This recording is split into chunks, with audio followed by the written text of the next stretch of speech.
जैसे कि हम लोग पिछले वीडियो में हम लोगों ने पढ़ा था कि सीपीएम क्या होता है, ठीक है। तो उसके बारे में हम लोगों ने डिटेल पढ़ा था, ठीक है। जो आपका यूनिट चल रहा था, यूनिट नंबर 3 था, ठीक है। यूनिट नंबर क्या था आपका? 3 था। उसका नाम था आयोजन एवं अनुसूचन नेटवर्क। आयोजन एवं अनुसूचन अनुसूचन नेटवर्क, ठीक है। ये आपका यूनिट का नाम था। और उस समय हम लोग नेटवर्क टेक्निक में, ठीक है, हमने 2 मेथड आपको बताया था, ठीक है। आपको हमने 2 मेथड बताया था। पहला बताया था सीपीएम जिसको हम लोग जनरली क्रिटिकल पाथ मेथड बोलते थे, इसका फुल फॉर्म। और इसको हम लोगों ने अच्छे से जाना था, क्या इसके गुण है, क्या इसके दोष होते हैं, ठीक है। और इसका यूज़ कहाँ किया जाता है, ठीक है। उसके बाद हम लोग का दूसरा जो टर्म आया था पर्ट, ठीक है। इसको थोड़ा-सा आज हम लोग क्या करेंगे, थोड़ा-सा समझने का प्रयास करेंगे। ठीक है? चलिए स्टार्ट करते हैं हम लोग। आज का जो टॉपिक है, आज का जो टॉपिक है आपका, वो आपका है पर्ट, ठीक है? ये आपका पर्ट है। क्लियर है? कोई दिक्कत नहीं होना चाहिए लोगों को, ठीक है? चलिए, इसका मैं फुल फॉर्म मैं सोच रहा हूँ एक बार लिख दें आप लोगों के सामने। प्रोग्राम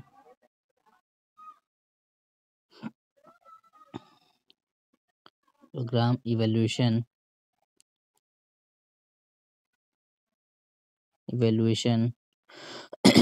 एंड रिव्यू टेक्निक,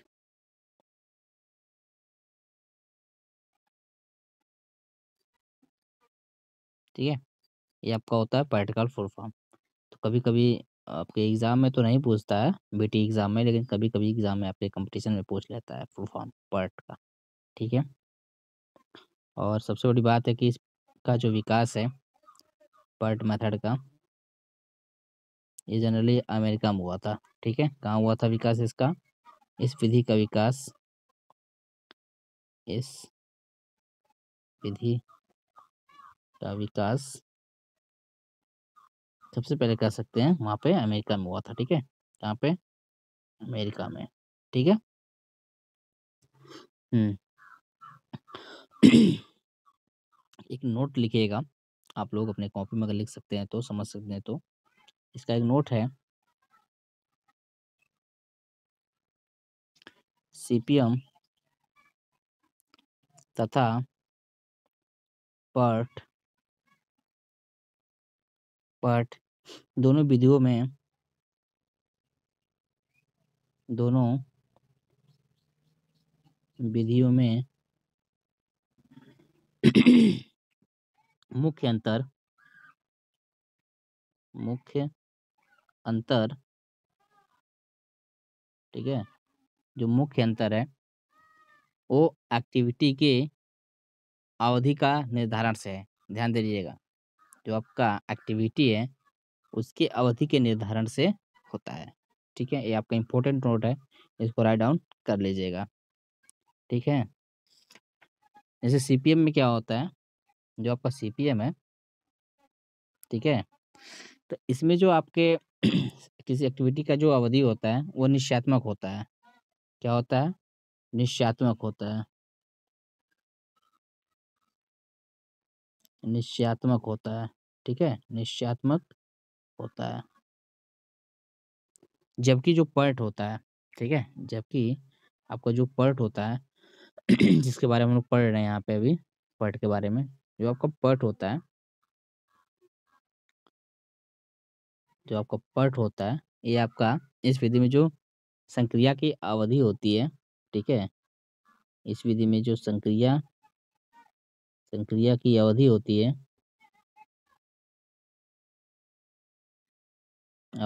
है, वो आपका संभावनाओं पे आधारित होती है, ठीक है।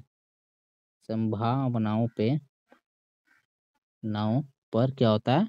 आधारित होता है, ठीक है ना? क्लियर? अच्छा।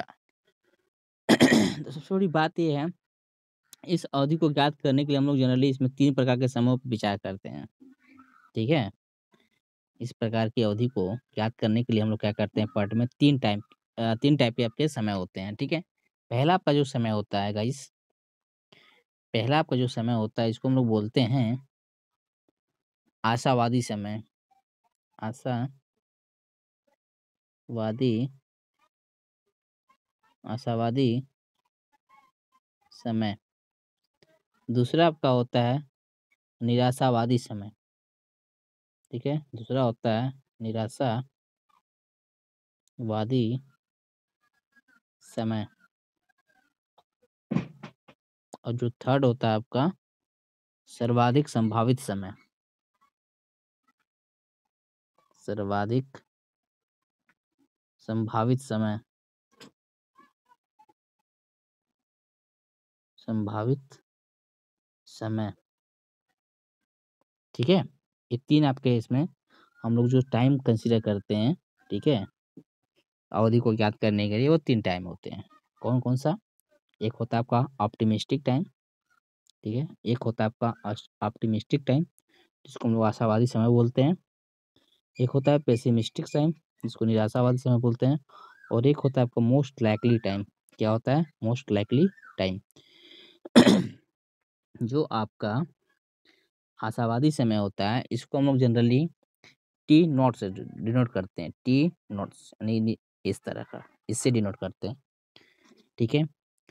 पेसिमिस्टिक टाइम को, निराशावादी टाइम को हम लोग क्या करते हैं, टीपी से डिनोट करते हैं। किससे? टीपी से, ठीक है? और मोस्ट लाइकली टाइम को टीएम से, मोस्ट लाइकली टाइम को टीएम से इसको डिनोट करते हैं। तो अब एक-एक करके समझ के चलते हैं कि जो आपका ऑप्टिमिस्टिक टाइम होता है, ठीक है? वो क्या होता है? और आपका जो पेसिमिस्टिक टाइम होता है, वो क्या होता है? ठीक है? और एक आपका जो होता है मोस्ट लाइकली टाइम, ये क्या होता है? ठीक है? इसको हम रफ करते हैं।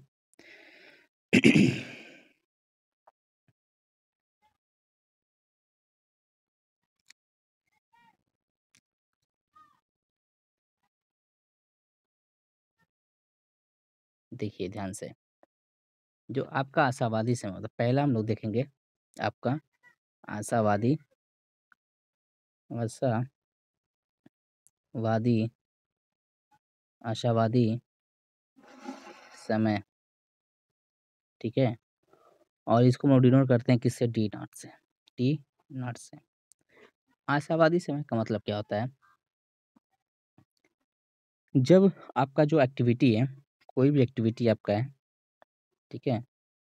जो आपका एक्टिविटी है, बिना किसी बाधा के चलती रहे, ठीक है? बिना किसी बाधा के चलती रहे और निर्माण स्थल पर, ठीक है, सभी परिस्थितियाँ जो है आपका उत्तम बनी रहें, ठीक है? ये सबसे बड़ी बात होती है। जो आशावादी समय होता है, उसमें क्या होता है कि जो आपका एक्टिविटी होता है, वो बिना किसी बाधा के चलता रहता है और निर्माण स्थल पर क्या होता है, सभी परिस्थितियाँ आपका उत्तम बनी रहती हैं, ठीक है? इस चीज़ को याद रखिएगा। ये जो आता है कंडीशन, वो आता है किसके अंतर्गत? आशावादी टाइम के अंतर्गत, यानी कि ऑप्टिमिस्टिक टाइम के अंतर्गत, और इसको डिनोट करते हैं टी नॉट से। चलिए ठीक है। अब आते हैं भाई जैसा कि नाम से स्पष्ट है, ठीक है? नाम से स्पष्ट है आपका निराशावादी समय।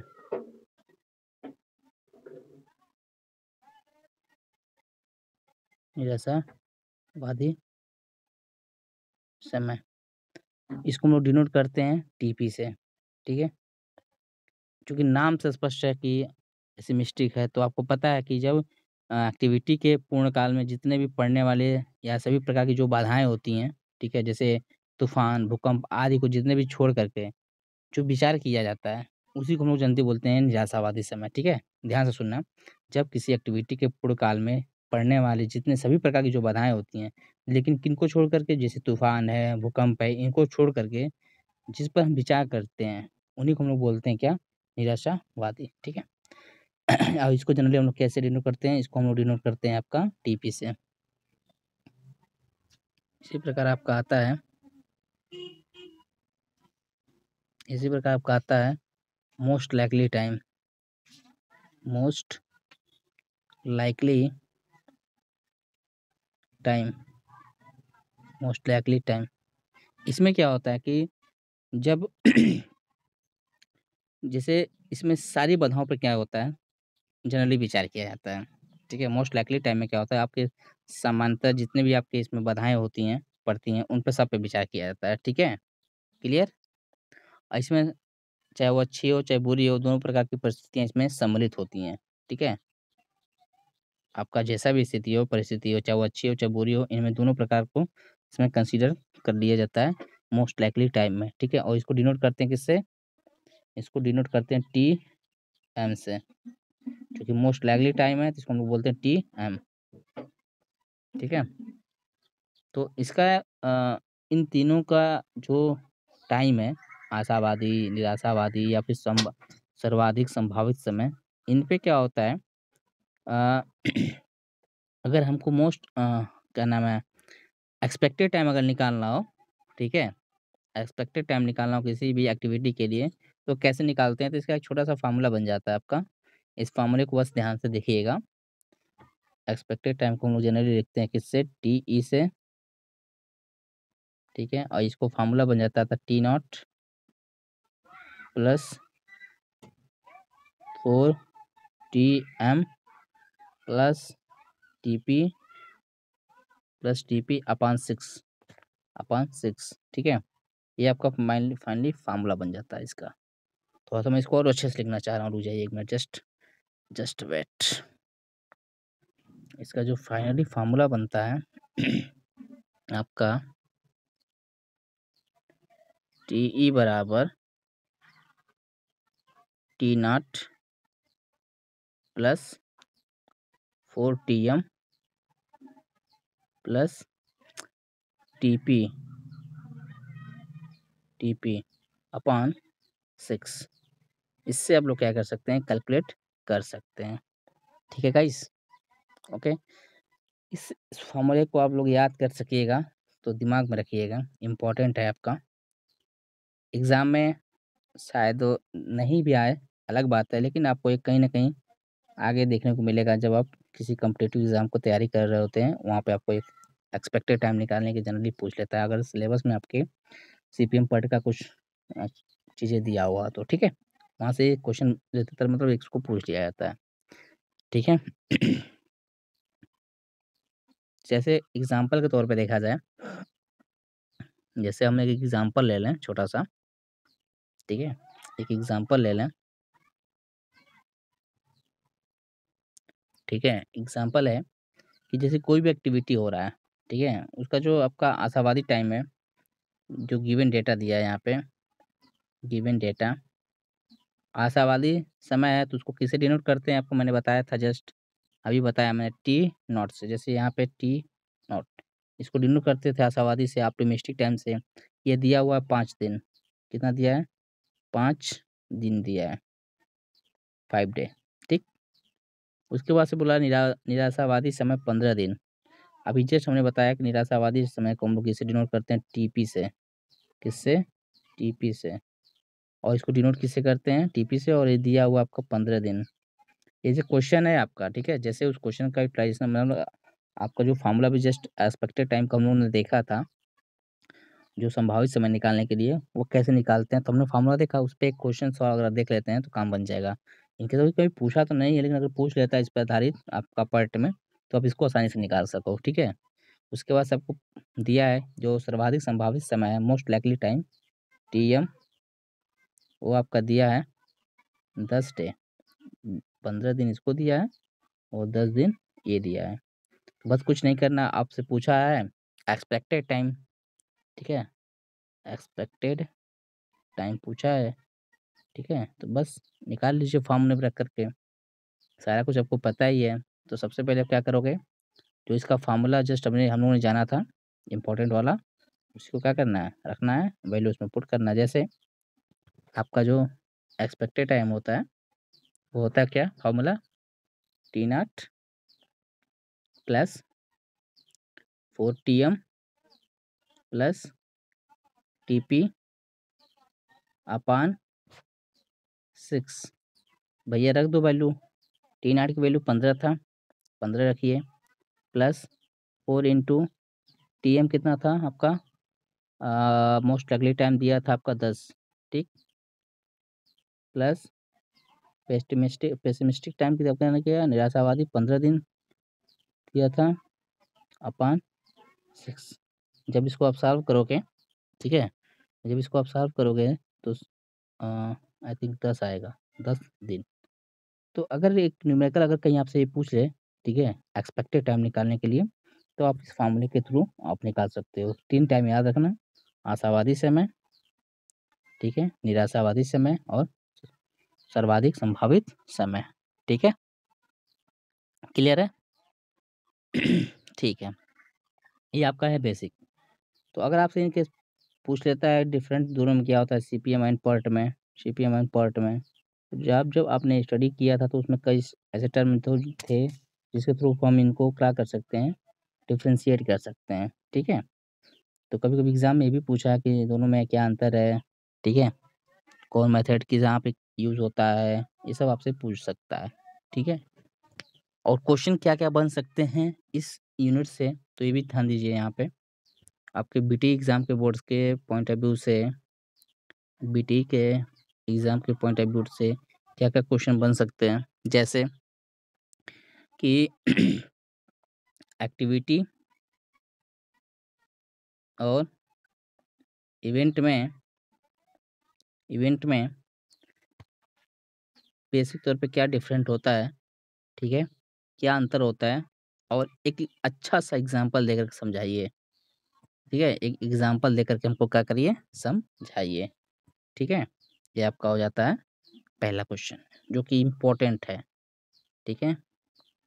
दूसरा क्वेश्चन BT बोर्ड में पूछ सकता है इस टॉपिक से, इस यूनिट से, जैसा कि जो हम लोगों ने खत्म किया अभी, ठीक है? क्लियर?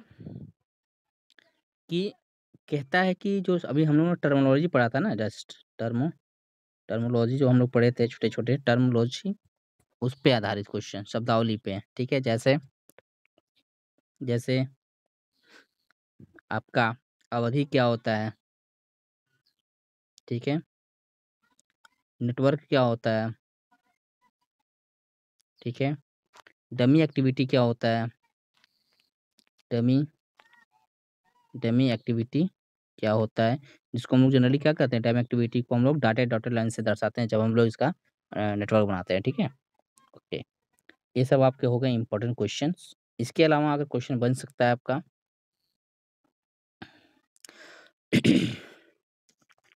इसके अलावा अगर आपका क्वेश्चन बन सकता है, तो ये कह सकता है कि किसी भी परियोजना के लिए, ठीक है? किसी भी परियोजना के लिए, किसी भी प्रोजेक्ट के लिए आपका जो CPM पार्ट है, इसका किस प्रकार उपयोगी हो सकता है, ठीक है? ये दोनों जो मेथड हैं आपके नेटवर्क टेक्निक, ये किस प्रकार से उपयोगी हो सकता है? इससे बाहर आपसे नहीं जाएगा, क्योंकि अगर ये सब्जेक्ट आप बीटेक में पढ़ते हैं, ठीक है? तो वहाँ अलग सब्जेक्ट है, वहाँ पे बहुत प्रॉपर वे में न्यूमेरिकल पूछते हैं वहाँ पे अच्छे से। लेकिन आपको यहाँ न्यूमेरिकल नहीं पूछेगा बहुत ज़्यादा, आपको बस जो बेसिक टर्म है उसी को जानना ज़रूरी है। इसके हिसाब से बोर्ड ऑफ टेक्निकल एजुकेशन के हिसाब से जो कि आपके पेपर में आते हैं क्वेश्चन, ठीक है? चलिए, आपका जो थर्ड यूनिट था गाइस आपका यहीं समाप्त होता है, ठीक है? अब हम लोग जो स्टार्ट करने वाले होंगे नेक्स्ट यूनिट, ठीक है? उसका नाम है ऑर्गनाइजेशन, ठीक है? उसका नाम है ऑर्गनाइजेशन। अब जो हम लोग यूनिट स्टार्ट करेंगे, ठीक है? उसका नाम होगा ऑर्गनाइजेशन, ठीक है? यूनिट नंबर हम लोग पढ़ेंगे आगे 4th, ठीक है? और इस यूनिट का नाम है ऑर्गनाइजेशन, ऑर्गनाइजेशन,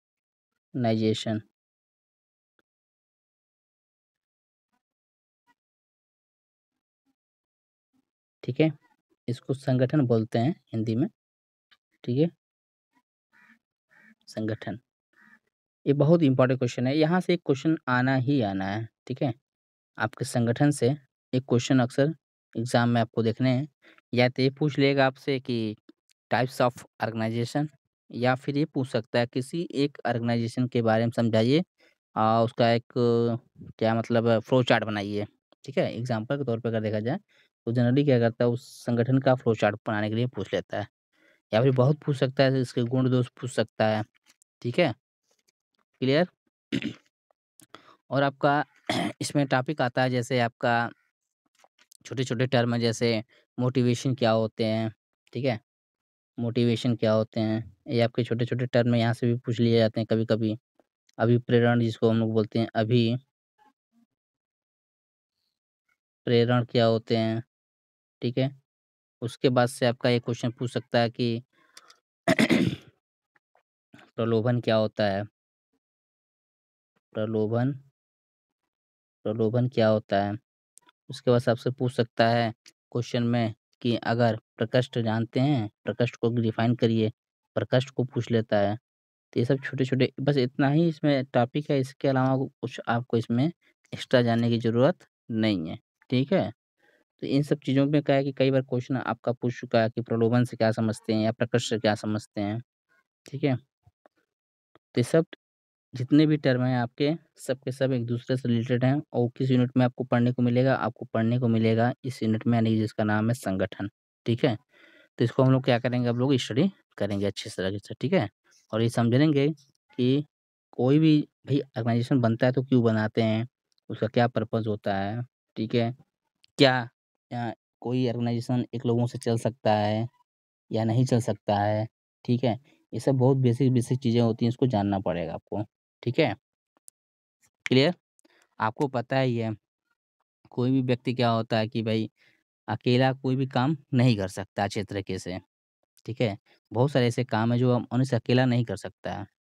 पूरा अगर उसको पूरा जोर लगा दे उस काम पे भी तो भी नहीं कर पाएगा। तो कभी-कभी आवश्यकता पड़ता है कि इन सारे कामों को निपटाने के लिए हमको क्या करना है, अन्य लोगों को भी सहयोग की आवश्यकता पड़ जाती है, ठीक है? अन्य लोगों के भी सहयोग की भावना या फिर जो कह सकते हो कि जो सहयोग होना चाहिए, वो लेना पड़ता है। क्योंकि जब तक हम सहयोग नहीं लेते हैं, तब तक हम क्या होते हैं, काम को नहीं कर पाते हैं। तो कुछ ऐसे सिचुएशन बनते हैं, ऐसा नहीं है, ठीक है? कुछ काम ऐसा नहीं है कि नहीं हो सकता है, कुछ काम हो सकते हैं, लेकिन बिहाफ़ ऑफ ऑर्गनाइज़ेशन के हिसाब से देखा जाए तो कहीं न कहीं आपके जो काम होगा, वो कहीं न कहीं आपके नंबर ऑफ पीपुल्स एंड एक टीम के रूप में काम करना, ज़्यादातर इसको बेहतर समझा जाता है, ठीक है? क्लियर? ओके। तो हम लोग क्या करेंगे अब इसको हम लोग नेक्स्ट वीडियो में हम लोग समझने का प्रयास करेंगे कि ऑर्गनाइज़ेशन क्या होता है, ठीक है? और इसके कितने क्या-क्या इसके कैरेक्टरिस्टिक्स होते हैं और इसके कितने टाइप्स होते हैं। ध्यान से सुनिएगा, कितने टाइप्स होते हैं, ये सब चीज़ें हम क्या करेंगे इसको समझने का प्रयास करेंगे, ठीक है? तो आपका जो नेक्स्ट होगा, आपको नेक्स्ट वीडियो में हम लोग क्या करेंगे स्टडी करने वाले हैं, ठीक है? Okay, thank you, bye.